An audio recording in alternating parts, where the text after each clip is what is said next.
Tag TV brings you daily news bulletin from India. Breaking news and views from India.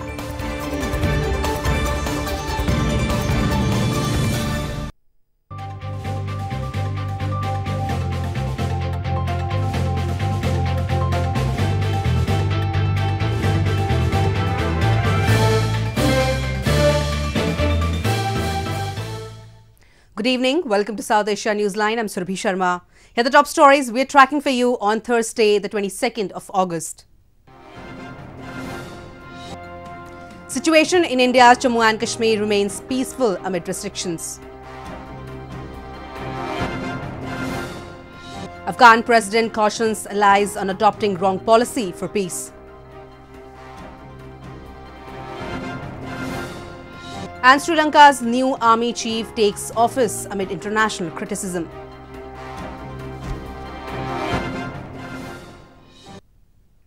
And now for all the details. Situation remained peaceful amid reasonable restrictions in India's Jammu and Kashmir on Thursday. With normalcy returning gradually, people have been expressing support to Indian government's move to revoke Article 370, and they hope it will now bring growth and economic development in the entire region. Srinagar city, the summer capital of India's Jammu and Kashmir, continued to reel under a lockdown, with the overall situation remaining peaceful on Thursday. Armed security force personnel patrolled the valley to prevent any untoward incidents, as restrictions have been eased in most areas of Jammu and Kashmir. The movement of people and traffic has been increasing gradually, but markets remained shut on Thursday. Officials said the situation has been peaceful, except for some minor incidents, since reasonable restrictions were imposed earlier this month after India revoked the special status granted to the region.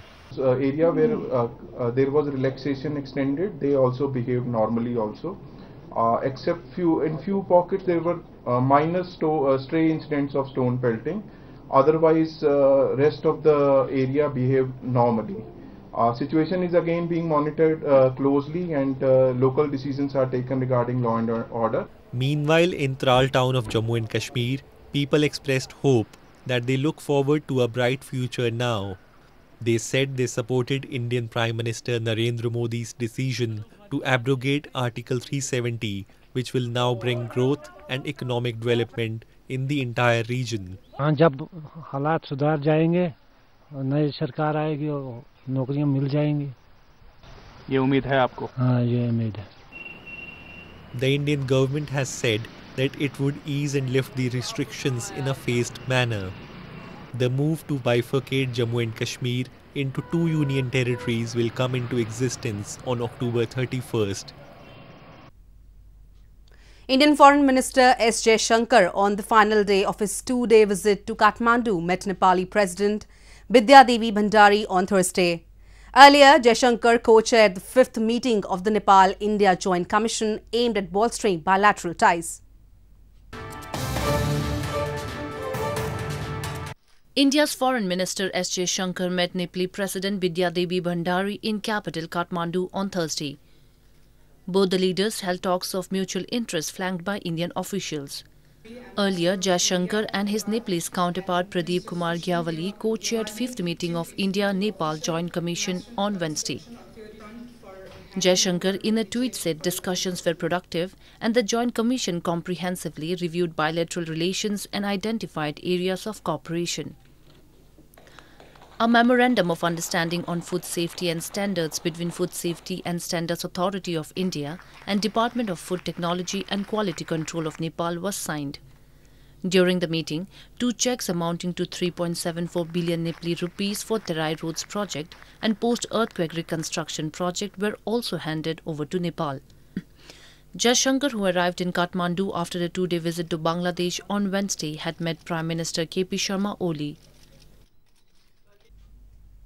Water Resources Minister of India, Gajendra Singh Shekhawat, on Wednesday said India is trying to divert the residual river water that flows to neighbouring Pakistan. He said his ministry is working on how the excess water can be diverted for use by Indians. Indian Water Resources Minister Gajendra Singh Shekhawat on Wednesday said the government had started the process of diverting residual river water flow into Pakistan. A World Bank-mediated arrangement known as the Indus Water Treaty splits the Indus River and its tributaries between the countries, upon which 80% of Pakistan's irrigated agriculture depends on. Shekhawat said a large part of India's share of water supply under the treaty goes to Pakistan, and his ministry is working on how the excess water can be diverted for use by Indians. ऐसे सारे पानी को जो हमारे हिस्से का साल में बह कर के पाकिस्तान जाता है, साल भर बह कर के भी जाता है, बरसात के समय में भी जाता है, उस सब को हम किस तरह से डाइवर्ट करके अपने किसानों के लिए, अपने उद्योगों के लिए बिजली पैदा करने के लिए और अपने नागरिकों के पीने के पानी के लिए उपयोग में ले सकते हैं, इस पे हम प्राथमिकता के साथ में काम कर रहे हैं. Already hostile relations between the neighbors have been further strained after India this month revoked the special status of its Jammu and Kashmir region, to which Pakistan has raised objections.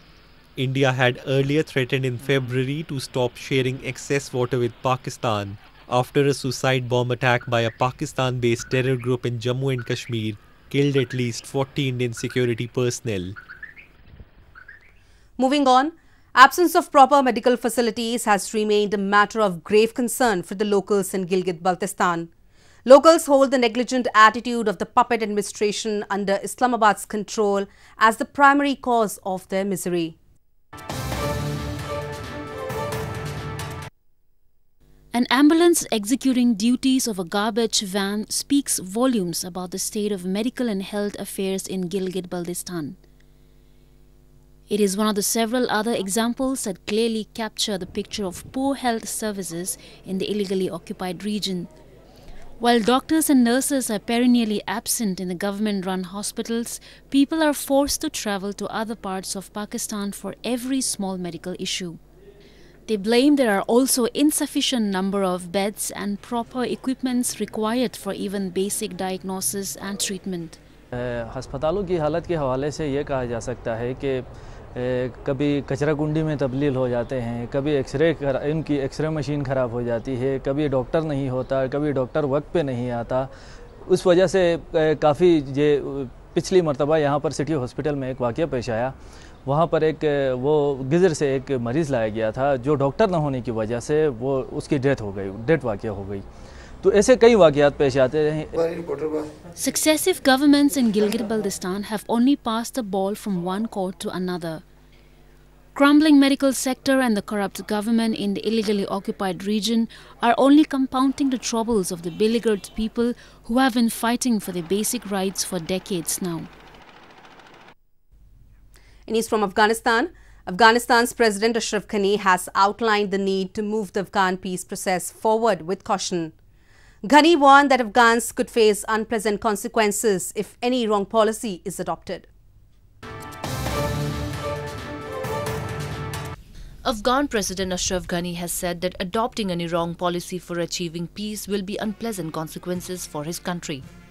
Ghani, who met NATO's 19th Supreme Allied Commander Europe General Todd de Walters on Wednesday, further outlined the need to move the Afghan peace process forward with caution as peace and security in Afghanistan and the US are faced with threats. An official statement by the presidential palace also quoted the president as saying that the Taliban cannot remain in the absence of their safe haven in Pakistan. The group, according to Ghani, is yet to have a will for peace and ceasefire. This comes as US Chief Negotiator Zalmay Khalilzad has embarked on a fresh trip to Afghan peace, in which he will resume his talks with the Taliban. The US and the Taliban representatives have been holding talks since 2018 to achieve a peace deal and to end the 18-year-long war in the country. Sri Lanka's newly appointed Army Chief Shavendra Silva took office and attended a Buddhist religious ceremony in Colombo on Wednesday amidst widespread international criticism for his involvement in the Sri Lankan civil war. Sri Lanka's newly appointed Army Commander Lieutenant General Shavendra Silva assumed duties at the Army headquarters on Wednesday amidst military honours in capital Colombo. 55-year-old Silva's appointment by President Maithripala Sirisena on Monday drew flack from the United States, United Nations and civil society groups for his involvement in the Sri Lankan civil war. Silva was a key military leader during the final phase of the island nation's 26-year-long war with dissident Tamil Tigers. The Sri Lankan Foreign Ministry brushed aside international criticism of its decision to name a war veteran accused of human rights violations as its army chief as on Tuesday, saying in a statement that foreign entities trying to influence the decisions and internal administrative processes of public service promotions in Sri Lanka is unwarranted and unacceptable. A United Nations panel has accused Silva's army division of suspected extrajudicial executions of unarmed rebels in the final week of the war, which ended in 2009.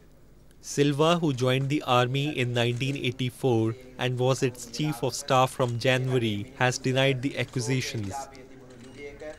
Rohingya refugees in Bangladesh have expressed objection on returning to Myanmar as they fear torture back there. Some of the refugees on Wednesday said they would rather die than be sent back. Rohingya refugees in Bangladesh have said they fear torture in Myanmar and would rather die than be sent back. The remarks came prior to repatriating process of Rohingya, which was expected to begin on Thursday by Bangladeshi authorities and the United Nations Refugee Agency.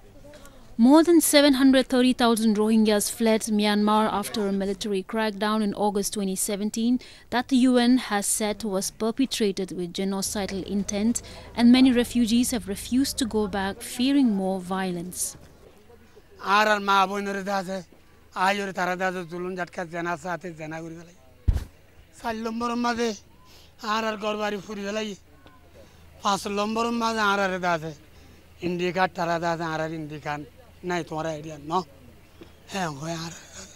We have arranged, mobilized all logistical facilities, all structural arrangements are put in place. We have also started interviewing the families who were cleared by the Myanmar government. Previous attempts at persuading Rohingyas to return to Myanmar have failed due to opposition from refugees. An effort in November sowed fear and confusion in the camps and finally failed after protest. Settled in the lap of Himalayas, the difficult terrain of India's northern Ladakh region has river Indus and Zanskar with exciting rapids, perfect for river rafting. Adventure sports enthusiasts recently came together and braved the Zanskar River to take part in a rafting and kayaking competition. River rafting in India's northern Ladakh region evokes thrill like no other. The wonderful landscape of Ladakh adds to the delight of rafting. Adventure sports enthusiasts came together and braved the Zanskar River in the mountainous region of Leh earlier this week to take part in a rafting and kayaking competition. The three-day competition saw around 140 participants showcasing their skills at the second edition of the competition, organized to promote water sports in the area. World highest rafting and kayaking competition जो यहाँ पे organise किया जा रहा है लद्दाख में, ये second edition है हमारा यहाँ लद्दाख का, और अल्टोए और राफ्टिंग एसोसिएशन के कॉलेक्शन में ये किया जा रहा है लद्दाख में, ये सेकंड टाइम है। मैं जानती थी कि ये बहुत चैलेंजिंग होगा क्योंकि ये हाई एल्टीट्यूड ही नहीं, मतलब इसमें इतना ठंडा पानी है जांगसर की नदी में, और आते ही मुझे सीधे कंपटीशन में कम्पीट करना पड़ा। फर्स्ट टाइम कायाकिंग करा सीधे कंपटीशन की रेस में, बट बहुत अच्छा लग रहा है यहाँ आके। The mountainous desert region of Ladakh that has recently been made a union territory after bifurcating of Jammu and Kashmir is a popular destination for tourists for thrilling adventure sports like river rafting, river crossing and trekking. Settled in the lap of Himalayas, the difficult terrain has Indus River and Zanskar River with exciting rapids perfect for river rafting. Well, that's the way it was in South Asia this evening. Before we conclude, the top stories once again. Situation in India's Jammu and Kashmir remains peaceful amid restrictions. Afghan President cautions allies on adopting wrong policy for peace.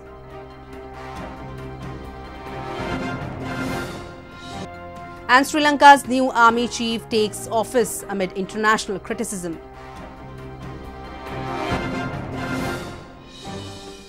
Now our viewers can watch the show on SouthAsiaNewsline.com. You can also visit us on Facebook.com/SAsiaNewsline and follow us on Twitter @SAsiaNewsline.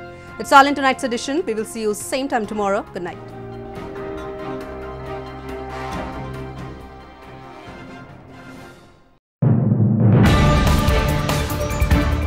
Tag TV brings you daily news bulletin from India. Breaking news and views from India.